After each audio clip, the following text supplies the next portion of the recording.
Hey everyone, it's Peter from Daydream Nation, and today I've got a very special guest, rock legend John Corabi. How are you, John? I'm I'm doing great, pal. I'm just hanging out in this cold weather in Nashville. Absolutely. Um, Mate, congratulations on the new Dead Daisies album, Light On Up, which has been out since September 24. You returned to the band in 2023. Is it sweeter for you the second time around? To be honest with you, like it's the same. You know what I mean? I didn't really leave the band on bad terms. It was more of a personal. Um, I know this is going to sound weird because I've had other musicians look at me like I was an idiot. Um, but it was like a personal thing. Like my first go around, my son had moved from LA to Nashville so that we could do a solo put my solo band together. He plays drums. And so he moved out here, and then I think it was maybe August of 2014 I got married. So everything was cool. I was, new bride. I'm hanging out with my son. We're doing shows, and then I get this call to join the Dead Daisies. And the initial thing was, we'll probably use you maybe like half a year, and then you can go do whatever it is that you do. You know what I mean? So I like, being uh, whatever. I just sat there and I went, okay, I can go do that for half a year, and then I can just pick right back up with my solo band.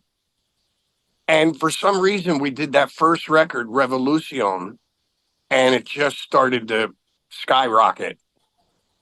And we were busier than shit.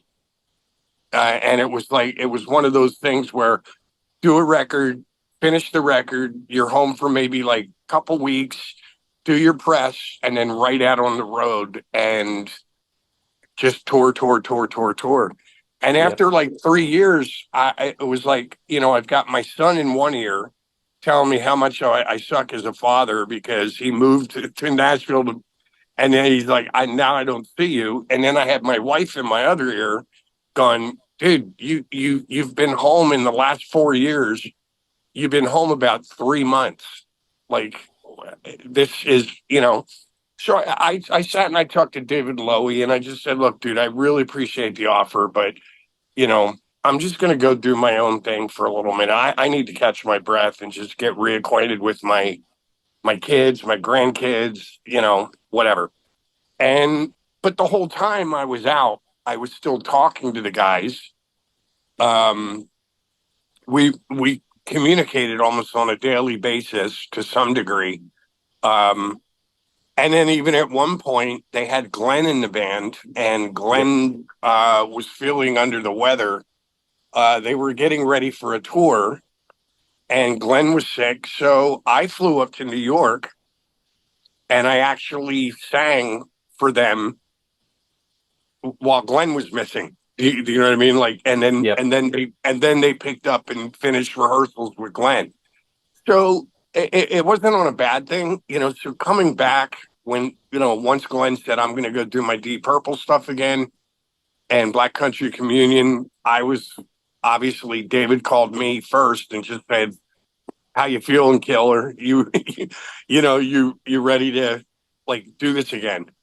And I was Yeah. like, "Yeah, okay." It just worked. You know what I mean? So, and now it's great because my son's like, now I call my son, he's in another band doing his thing. So when I call him, he doesn't pick up. And my wife is just looking at her watch going, don't you have something to do? You know what I mean? So it all worked out. Absolutely. The album's got a very classic rock feel, John. I hear a lot of AC/DC, Aerosmith, Sabbath, Zepp. Was that a conscious decision by the band to go in that sort of classic rock direction, or it just ended No, up that way? it just kind of ended up that way. I mean, I, you know, I mean, if you really sit down and listen to short of maybe some guitar tones or just a drum tone here or there. I mean, most of the stuff that we've done, any of the records that we did with me in the band have been kind of just old 70s, old school, you know what I mean? Classic rock. That's what I'm into. I think the heaviest record we did was Burn It Down. Yeah. And that was a fluke. That was just, it just kind of happened. So once we decide that we're doing a record, everybody just starts putting ideas into a Dropbox folder. And then once we get together with Marty, Marty's already listened to everything, and he kind of has an idea as well of the songs that he's drawn to, the ideas he's drawn to. And then we just get into a room, we set all the gear up, and we just start jamming and bashing shit out. And then it just kind of becomes what it becomes. And then lay everything down. The guys all split. And then I sit in the room with Marty. And I just start working on vocals. And then I start singing with Marty and just kind of finish everything. Is that a speedy process for you to lay the vocal lines? Yeah, it's funny. I love working with Marty. Like even on some of the solo songs that I've done and put out, I'll call him and go, "Hey, dude, I want you to mix this." Or I've got a little studio at my house where I record some stuff as well. But just working with him, he'll listen to my vocals, but he's a singer as well, so he's really quick. He'll go, "Hey, why don't you go up here instead of down like you're doing?" And he'll sing it to me, and I go, "Oh, okay." So that I think the reason why I like working with him is because he's not just a producer in as far as sound and tones and things. He's also a really great songwriter. So he hears things, even lyrics. If I'm writing lyrics, he'll throw it. Well, how about that? That's a great line, but what if he said it like this? So it's really fast. And even this record, like, it's crazy. I've never been in a band that works as fast as the Daisies do. So this record, we actually did, if you count all the days that the guys came to Nashville and we all worked together, we did the Light 'Em Up record, and we actually recorded in the process. We went to this legendary studio in America called Fame Studios in Muscle Shoals, Alabama. And we actually recorded a blues record as well. Right. And so we did a full album of blues, old blues, reworked them our way. And then we did the Light 'Em Up record, and we did both albums, recorded them, mixed them, mastered them in 29 days. Yeah, it's certainly a contrast from the 80s when some bands took 2 years to lay, a few tracks, isn't it? It's just unbelievable. Yeah, it's weird. And like, again, I was there. Let me turn it this way. I can see it better. Yeah. It was weird. Like, my Scream record, obviously, it was like my whole life leading up to that. And then, whether it's fate or misfortune, whatever way you want to look at it, fortunately or unfortunately, I got the Motley gig, and they really took their time with that record.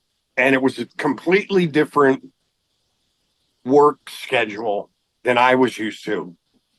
So that record took me a year and a half, 2 years. A year and a half. Wow. You know what I mean? Well, there was the writing process was almost a year and getting to know each other. And then the actual recording process, we would take breaks and all this other stuff. But the actual recording of the record took almost a year. So it was actually closer to 2 years. By the time the record came out, in '94, I had already been in the band like 2.5 years, 2 years. Yeah.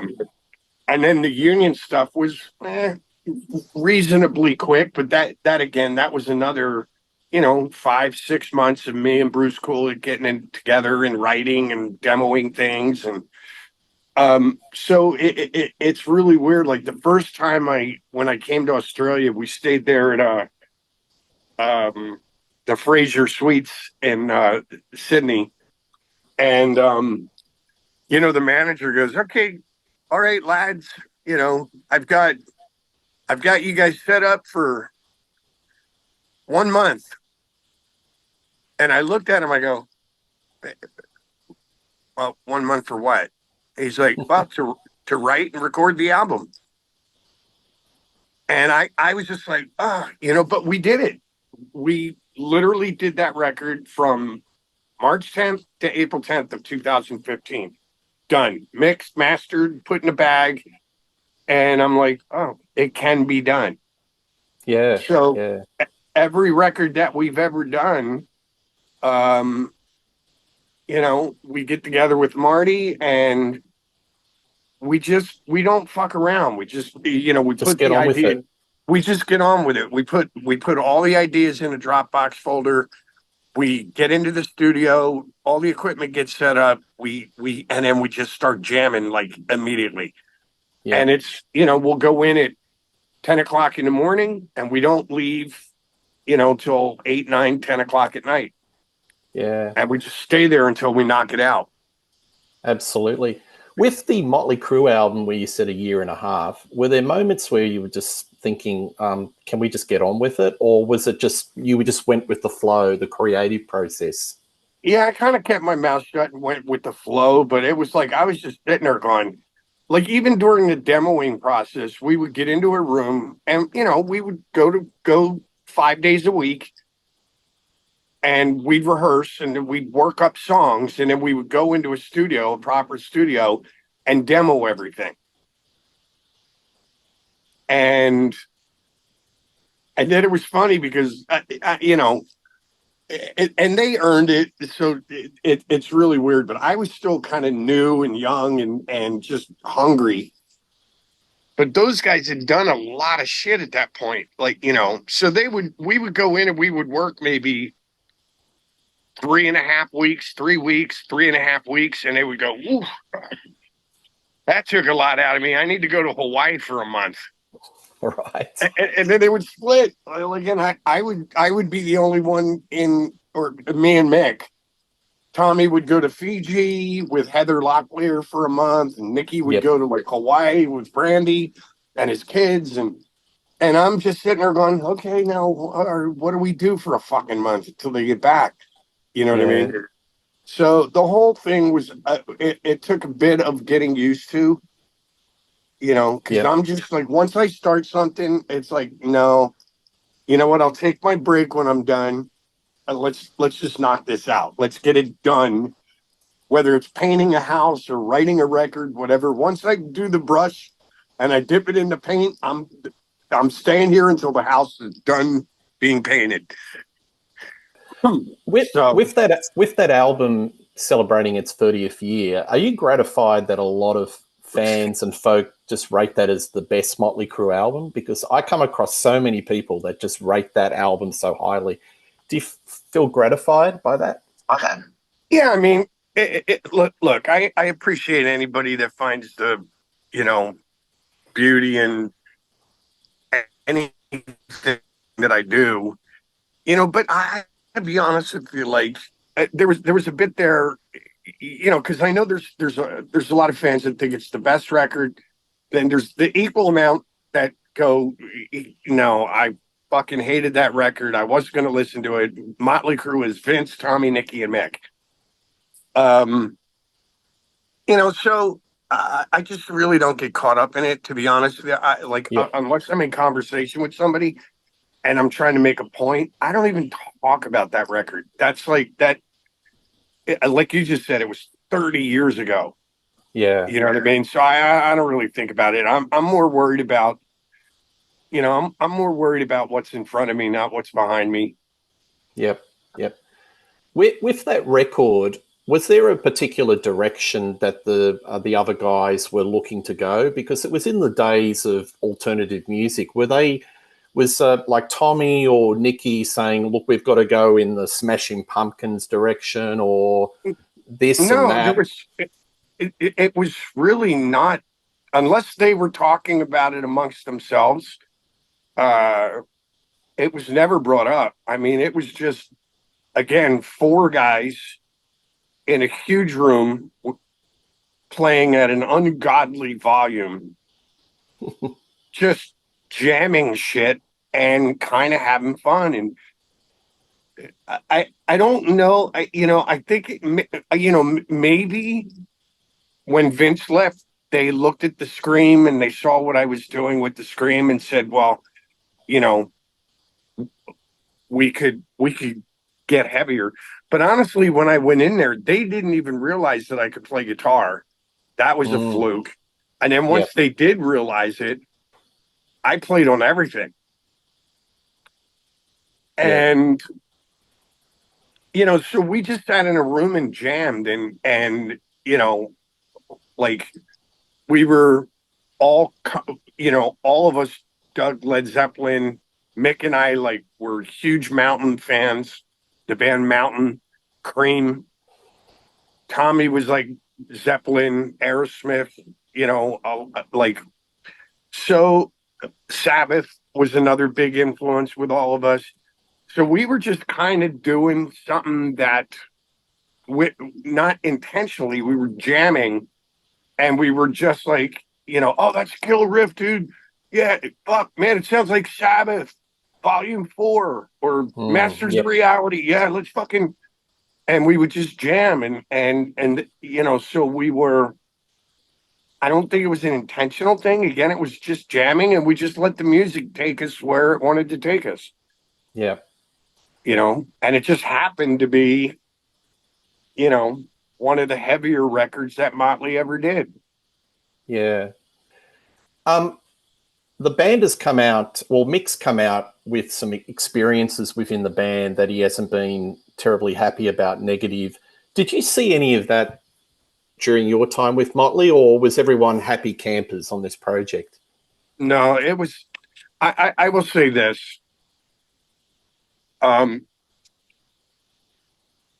This is the one thing that a lot of people don't understand is when I say they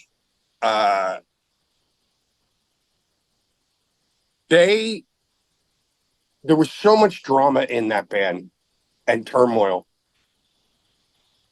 And so when they told me that they were bringing Vince back, there was a huge part of me that was bummed and kind of upset. But there was another part of me that felt like I felt like there was, I don't know what it would be in kilos. I know you guys do kilos, but I felt like a 300-pound man was standing on my shoulders. Do you know what I mean? And so I was actually relieved at the same time, if that makes any sense at all. Understand. So, yeah, there was shit like that going on all the time. But, and it's funny now, this interview is going to come out, it's going to go global, and everybody's got, God damn it, he's talking about Motley again. Doesn't that guy have anything better to talk about? No, it's all about everything, I guess. Look, when that happened and the record company wanted Vince back in the band, did any members of the band put up a fight, at least to your eyes, to keep you in? I don't know, because I found out later that they had been secretly meeting with Vince, and the whole time that they were meeting with him, I was kind of under the impression, like, the record label had said to them, this guy, Doug Morris, basically said, you need to bring back Vince, get rid of that guy. He didn't even know my name. He was like, get rid of the new guy and bring Vince back. And they never really said that to me. Like, they didn't tell me that until the very end. but I know from that point where we had all flown to New York, this was even before we started doing what became the Generation Swine record. It was probably a year before. And they were like, yeah, I was getting there's no way, Crab, we're never bringing that guy back. No way, dude. No way, dude. And then in the meantime, they were meeting with him and taking meetings and trying to work things out. And I think they were keeping me in their back pocket in case it didn't work out with Vince. Do you know what I mean? Which is, to be honest with you, I get it. That's a smart thing to do. But, it was just, there was just so much drama with those guys. And like, I would work out in the morning with Nicky and he would talk about Tommy and Mick. And then I would go hang out with Tommy to write music in the afternoon. And he would talk about Nicky and Mick. And then I was living in Mick's guest house. So then I would come home at night and I would sit and have a drink with Mick and he would talk to Tommy and Nicky. And I was like, oh my God, this is it's impossible to keep up with all this bullshit. You know what I mean?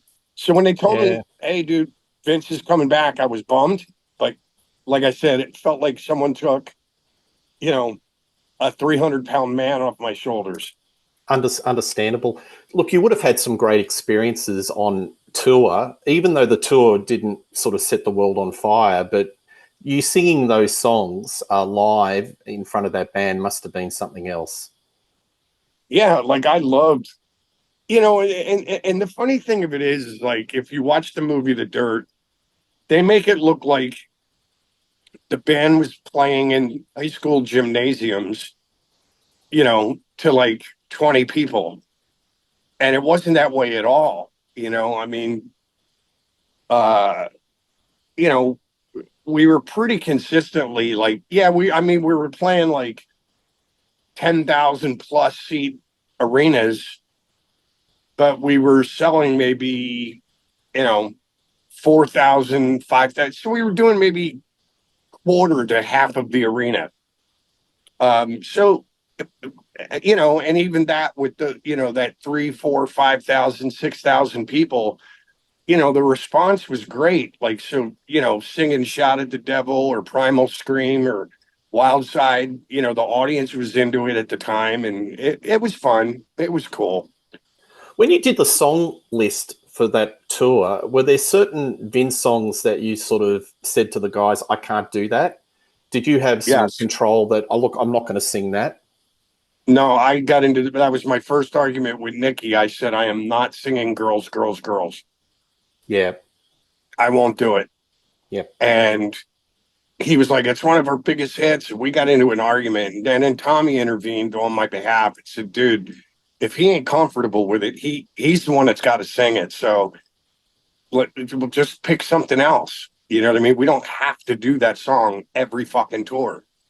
So we did Wild Side, we did Shout at the Devil, we did Home Sweet Home, Primal Scream. I can't remember what else. Live Wire. What else did we do?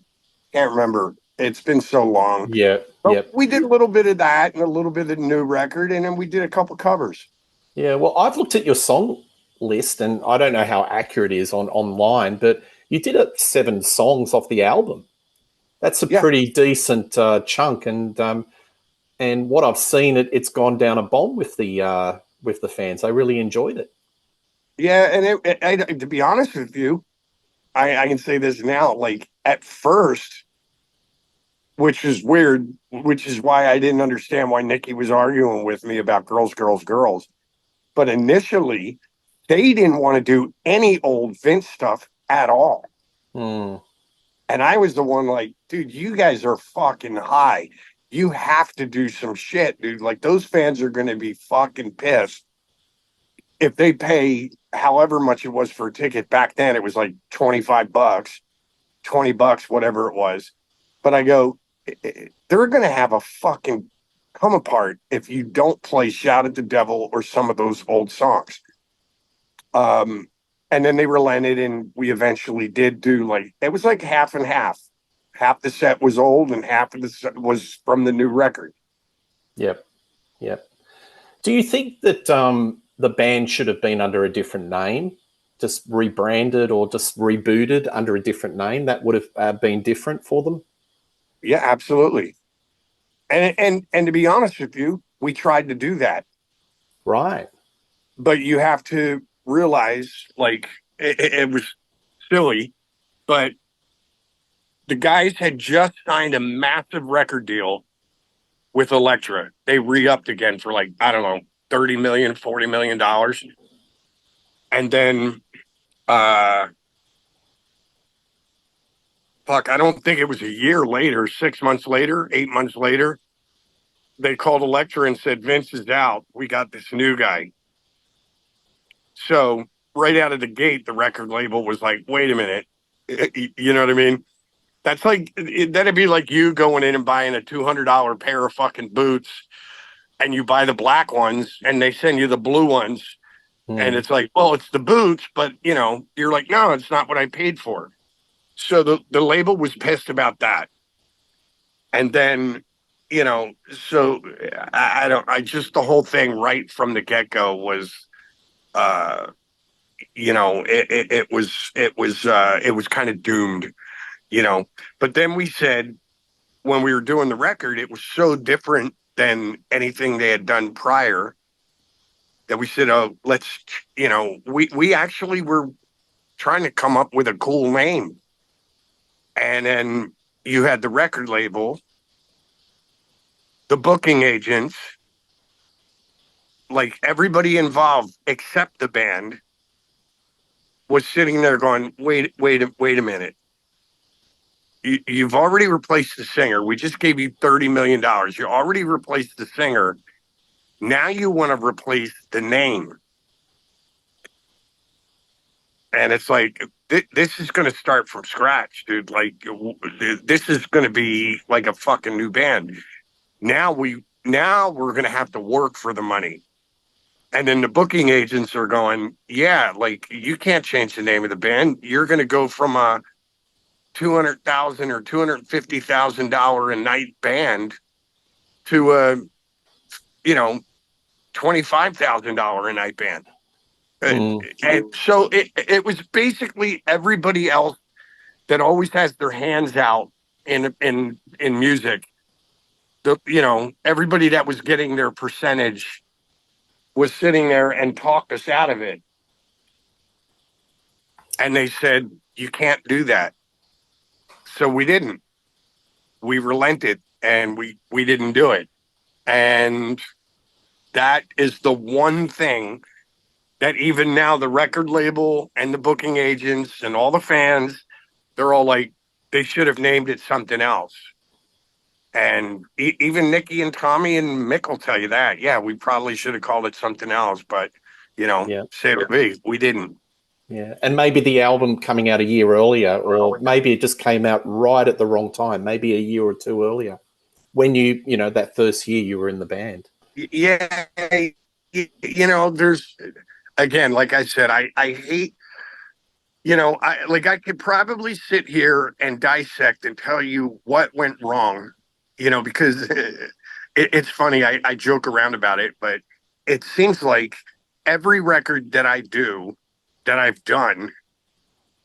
from the Scream, even the Union stuff, the Motley stuff, like, in the thick of it, it's like there's some weird reason why it's selling, but it's not selling. People are talking about it, but they're not really talking about it. And then, like, all three of those bands, the Scream, Motley, and Union, have all become like these, they were underappreciated when it was happening, but now they're like overappreciated 20 years later. Like, it's like these cult things that people are like, oh my God, man, what a gem of a record. So I laugh about it and I go, yeah, put out these new Dead Daisies records and my my granddaughters are really going to love the royalties from that. You know, in 20 years from now, they'll be thanking Grandpa for that. You know what I mean? Whatever. Absolutely. So when you left Motley, you worked in a lot of projects like Eric Singer with Eric Singer and Union. Was there ever a temptation to get a lineup of the Scream back together? Because that album is so good. Were you ever tempted to put something together with the Scream? No, because there was some weird dynamics with that thing. Like, again, when it happened, and again, it was out of my control. I had nothing to do with it. But part of the deal was when my exit from the Scream, um, I had to pay Hollywood Records, which is the label the Scream was on. Yeah. Between me and Motley and everybody involved, we had to pay Hollywood Records like $1 million to get out of the contract. And then part of the deal was the Scream was going to go on with another singer, this guy Billy Scott, and they were going to do a record, which they did. But part of our deal was, okay, well, when the Scream gets a new singer, and when we go on tour, we'll take them on tour with us as the opening act. Well, the thing of it was, they put out a record where they recorded a record, I should put it that way. They did a video, and for reasons unknown, Hollywood Records decided, I don't like this record. And they shelved it. But the Scream, I think, in the back of their minds were sitting there going, well, we're still going to go out on tour with Motley.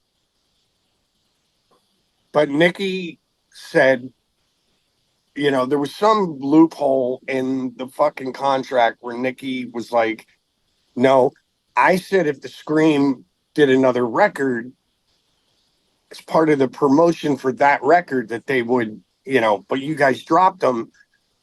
So I'm not going to take a band out that doesn't have a fucking record to promote. You know what I mean? Like, no, it doesn't make any sense. And I think at that point, the Scream guys kind of,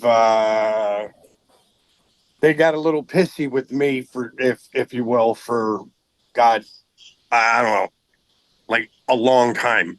Like we didn't talk for a very long time, which is unfortunate, but, and now it's unfortunate, but the drummer Walt passed away like 8 or 10 years ago. And, Juan Alderetti actually had a bike accident maybe a few years ago, and he was in a coma for like 6 months. And so it's just, there's just all these things, whatever. It'll never happen. Yeah. So after Motley Crue, you end up in Ratt, which are one of, is their reputation as one of the most dysfunctional bands justified or not really? Yeah, I mean, I from, outside looking in, yes. But I was also,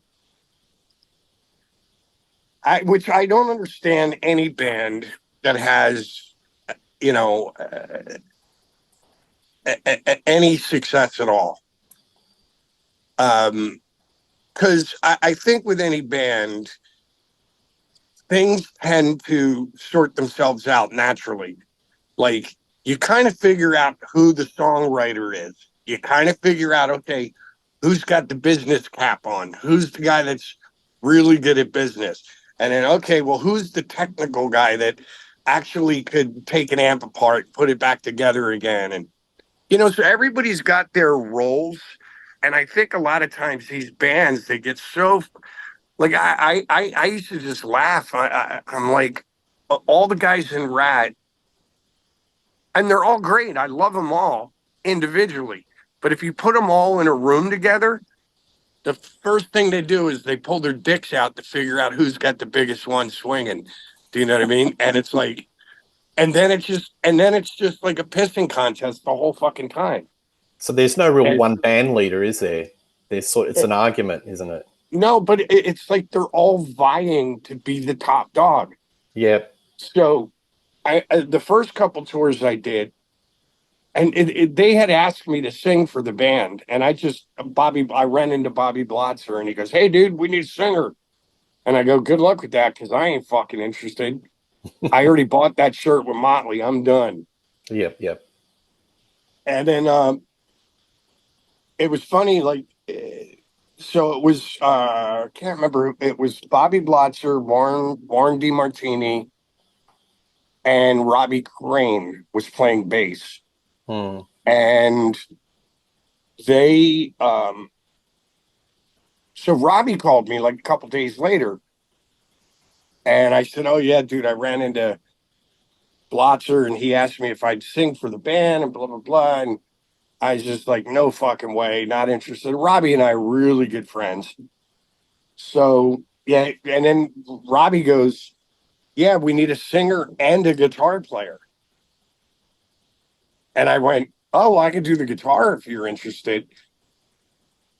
And he was like, "Oh, that's right, you play guitar." I said, "Yeah, whatever." He goes, "I'll let you know." And then Warren called me, and I had met Warren several times,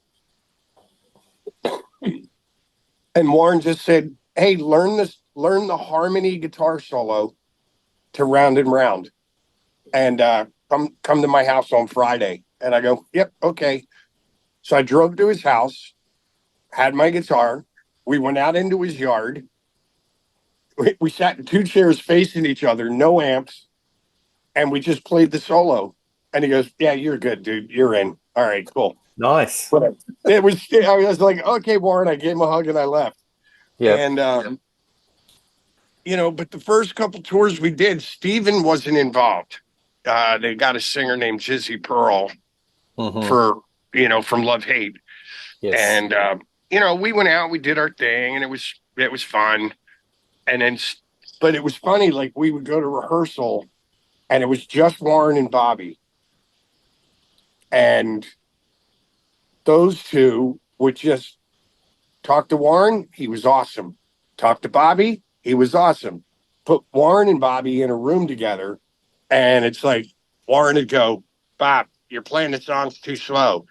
"No, you're playing them too fast." And they would just go back and forth. Meanwhile, me, Robbie, our tour manager, Craig, and Jizzy would go out, get a sandwich, come back, and they'd still be arguing about the tempo of the first song. And it was just like, it was just one of those things where they were trying to be the guy. And then they kissed and made up with Steven. And then it was Steven came back into the picture. And then it was the three-headed monster. And then I saw them at one point. I left. Carlos Cavazzo was there, took my place. And then it was Steven, Warren, Bobby, and Juan with Carlos. And I'm like, I don't even want to know what that whole fucking situation is like. I just forget it. And it's just, they can't seem to get it. They cannot seem to figure out, okay, Juan, you're going to play the bass. You're going to sing the high vocal parts. Steven, you just do what you do. Bobby, just go back, shut the fuck up, play the drums, figure out what the tempo is on the record. Boom, that's what you do. And Warren, you just be the gunslinger guitar player that you're supposed to be. And whoever the other guitar player is, dude, just keep your mouth shut. You're just along for the ride. Like, you know what I mean? And it's like, figure it out, because I think the fans would love to see those four guys just shut up, figure out how to travel, figure out how to do their thing, and just make it work. Make it work. Yep. And they just can't seem to do it. Yep. Speaking of bands that get on, the Dead Daisies, I interviewed Doug Aldridge earlier this year, and I have to say, dude, he has so much admiration for your voice. What do you admire about Doug? You know what, Doug? I've known Doug, dude. Like, I'm in awe of that guy. It's really funny. Like, we kid about it on stage. I knew Doug back in Philadelphia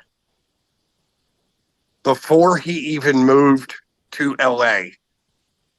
And he was, you could tell, like, good looking kid, played the guitar, but barely.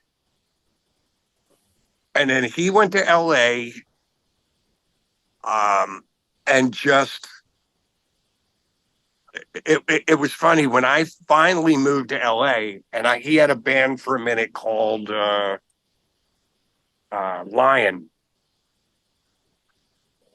And I went to see him play, and I just sat there with my jaw on the floor because I'm like, it's the same guy, but holy shit, this guy has taken leaps and bounds. It's like that old story they talk about, Robert Johnson.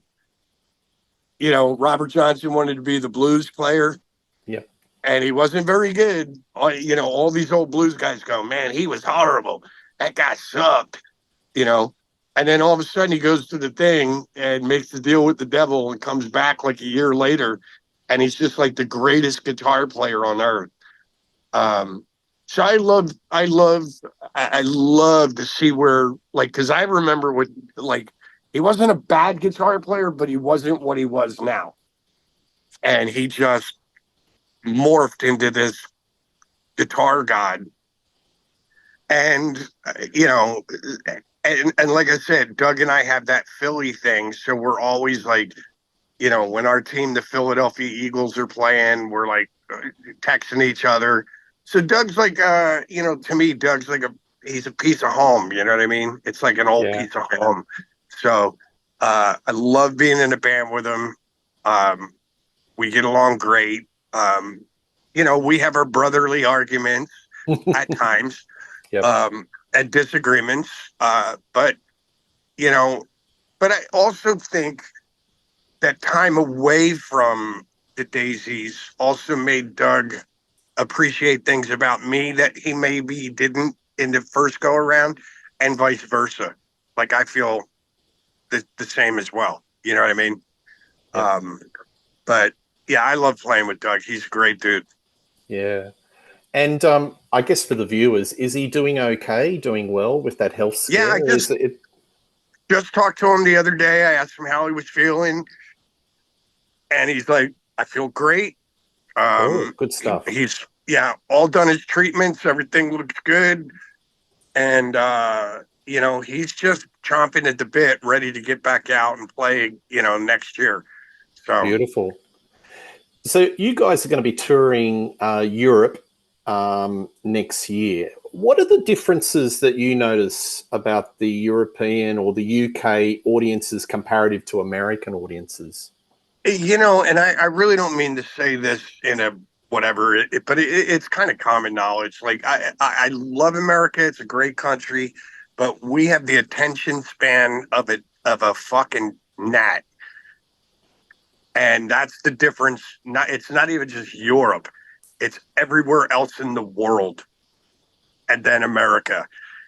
Like, America gets so caught up in musical fads. But it's funny. It's like, I've never seen quicker, like, cast off than here in America. And it's weird. It's like, but a lot of it stems from the way the radio is set up in America.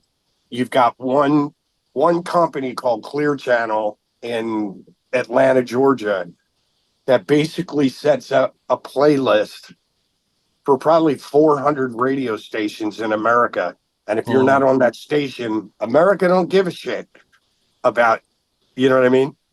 And it's only like 20 songs, 25 songs on that playlist. And if you're not on it, America don't give a shit. But it's weird. Like, I find that people in Australia or Europe or South America, anywhere but America, once they're into a band, or if they're into even like you were just saying, oh, Doug was in Whitesnake. If they were a fan of Whitesnake when Doug was in it, they're apt to follow Doug for anything that he does. Do you know what I mean? And it's that from an artist point of view, that's appreciated.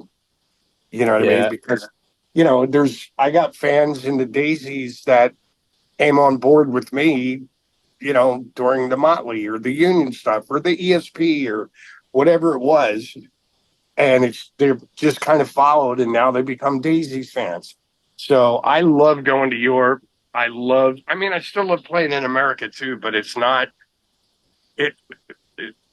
any of the bands don't have the same excitement in America that they have everywhere else in the world. It's weird. Yeah, well, hopefully one day it'll turn around because it goes in cycles, but it definitely seems that, rap and country and pop, for that matter, are the big things in America. Would that be your assessment? Yeah, pretty much. And it's weird, but it's crazy because the country music, it's a different mentality than the rock stuff. You know what I mean? It's weird. Like, if you pick somebody like, I don't know, Point Black, like a artist that was really popular in the 90s, but you don't hear much from him lately. But he can still go out and do shows, and those fans are like, oh my God, Clint Black, I love Clint Black, and they'll follow him for the rest of their life. Yeah. And it's weird. It just seems to be, to me, the rock market, like we were saying earlier, when the Motley record came out, all those bands like Soundgarden, Nirvana, Alice in Chains, and it was like, that was all anybody wanted. Pearl Jam, you know what I mean? And then it was like, there's still a few of them are very popular, but for the most part, nobody talks about them anymore. It's like, well, whatever, I'll see him the next time. You know what I mean? There's like that, whatever. I'll see him the next time. Yeah. You're based in Nashville. Were you ever tempted to cross over and do the country route, say like a Ron Keel? Or no? Because I'm not taking a piss out of anybody,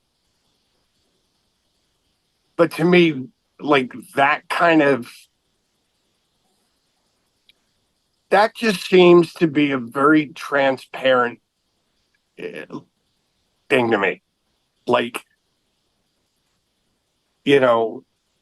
I love Ron, but and I'm not talking about Ron. I'm not talking about even Bret Michaels tried to do some, dipped his toes in the thing. Just for me personally, I just have this thing in my brain where it's like, if I all of a sudden put on a cowboy hat and some sort of whatever, and then just sat there and said, my whole life, I've really been into the country thing, but, that was really what I grew up listening to, but I just did this rock thing to do it. It's not believable to me. Yeah. I wouldn't feel comfortable. Now, if I can't say, oddly enough, it's funny you're asking me this, because my wife and even my manager just said to me, I don't know if you ever heard that acoustic record that I did a few years back, but my wife was listening to that record. We were in the car, and she just sat there and she goes, like, I never, because she's a country music. She knows way more about country music than I do. And she goes, it's crazy to me. She goes, there's like more than half of this acoustic record you did. She goes, if you went into the studio and just got rid of the guitar solo and maybe put a lap steel, or if you threw a banjo on this song or whatever. Yep. And if she started sitting there, like, there's a song that I have called If I Had a Dime. She goes, dude, all day long, that could be a fucking huge country song. That's a country song. And I go, I didn't really look at it. And then she mentioned Robin's song from the Union record. She goes, that's a country song. Chris Stapleton could sing that. Yep. And I was just sitting there going, oh, well, I wouldn't want to sing them, but I wouldn't be against maybe going into a studio and doing a country version of it and having somebody else sing it. Because then I could believe that. Yeah. But for me to sit here and go, you're cheating hard, no, Yeah. dude, I'm not. What you've got in the last 30 years, that's who I am. Absolutely. You know what I mean? Classic rock. Just, but if you look at bands like, Bad Company had Seagull. If you had some twangy singer sing that could be a country song.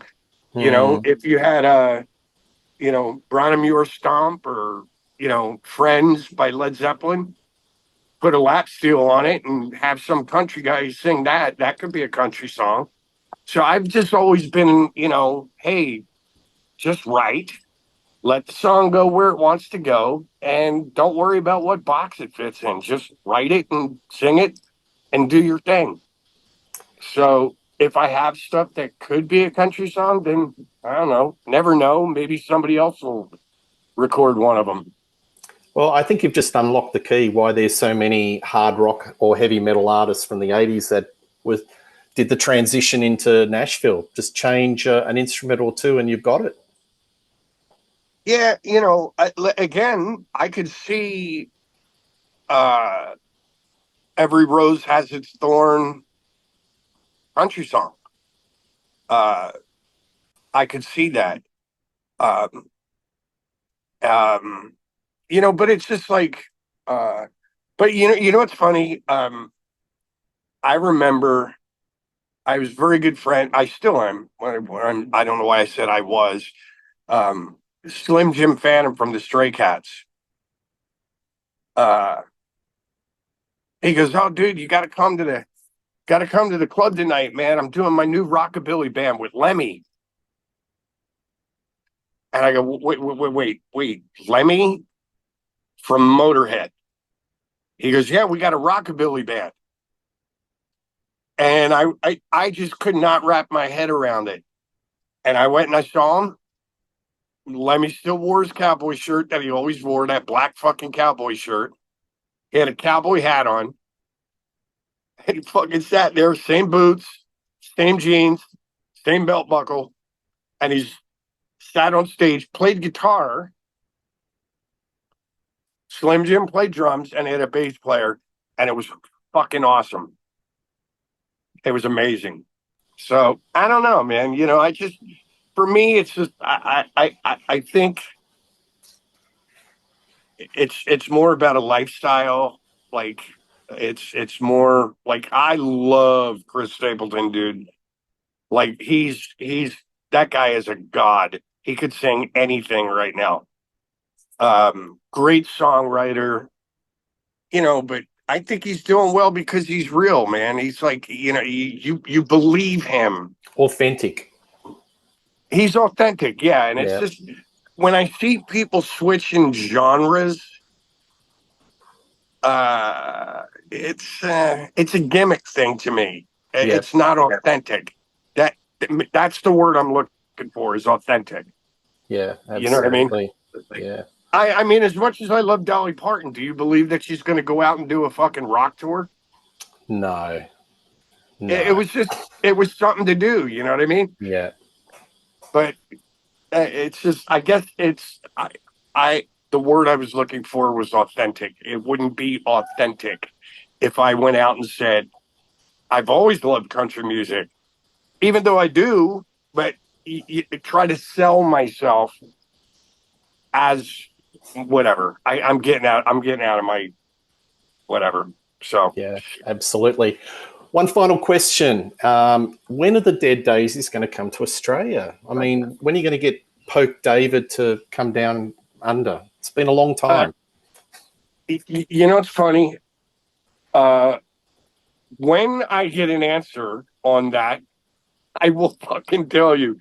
Yeah. Because I just said that it was funny. Just this summer, we were sitting at a table, and I said to both David Lowy and David Edwards, our manager, who are both Australian, I might add, I go, dude, when are we going back to Australia? And they're like, wow, you know, it's just really weird. And I get it. You know, I've done a full, what is it? I think I did a full tour of Australia acoustically. And it's like, you're literally talking about, I don't know, 6 shows, 7 shows. It's like Melbourne, Sydney, Brisbane, Adelaide, what's it, Canberra or whatever. There was another one up north, and then Perth. And it's like, it costs, you know, a fortune to get over to Perth. So I understand the financial part of it. And I go, can't we do like Japan or the Southeast Asia and then Australia, somehow make this work? I go, we have not been to Australia since that Kiss run we did in 2015. Yes. It's 10 years. Yep. It's crazy. We got to go back. Yeah. So hopefully this will be the year. Absolutely. Or 2025. This show will go out on 2024. But next year, definitely. That's why I said 2025 will be 10 years. Yeah, so absolutely. Hopefully we can get over there. Yeah. John, it's been an absolute pleasure talking to you, and I'd love to catch up sometime. You're fantastic to talk to, lots of stories, and you are authentic, and that's my perception. So I really appreciate you, man, for your time on Rock Daydream Nation. Thanks a lot, John. Hopefully we can get down there to Australia where everything kills you. Absolutely. All right. All the best. Matey. Thank you.